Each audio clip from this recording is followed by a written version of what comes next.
Chapter 6 The Story of Egypt. The Rise and Fall of Egypt. The river Nile was a kind friend, but occasionally it was a hard taskmaster. It taught the people who lived along its banks the noble art of teamwork. They depended upon each other to build their irrigation trenches and keep their dikes in repair. In this way, they learned how to get along with their neighbors, and their mutual benefit association quite easily developed into an organized state. Then one man grew more powerful than most of his neighbors, and he became the leader of the community and their commander-in-chief when the envious neighbors of Western Asia invaded the prosperous valley. In due course of time he became their king, and ruled all the land from the Mediterranean to the mountains of the west. But these political adventures of the old pharaohs, the word meant the man who lived in the big house, rarely interested the patient and toiling peasant of the grain fields. Provided he was not obliged to pay more taxes to his king than he thought just, he accepted the rule of Pharaoh as he accepted the rule of mighty Osiris. It was different, however, when a foreign invader came and robbed him of his possessions. After 20 centuries of independent life, a savage Arab tribe of shepherds, called the Hyksos, attacked Egypt, and for 500 years they were the masters of the valley of the Nile.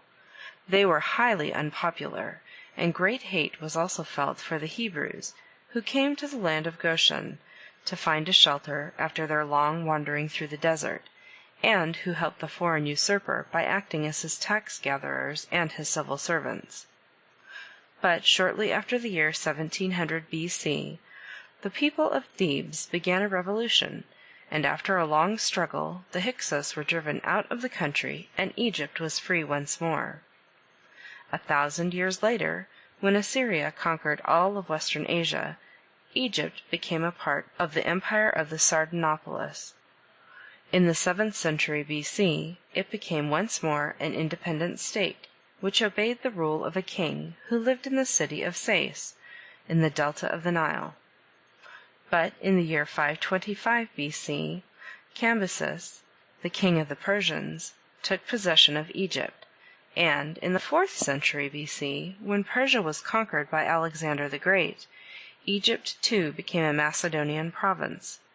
It regained a semblance of independence when one of Alexander's generals set himself up as king of a new Egyptian state and founded the dynasty of the Ptolemies, who resided in the newly built city of Alexandria.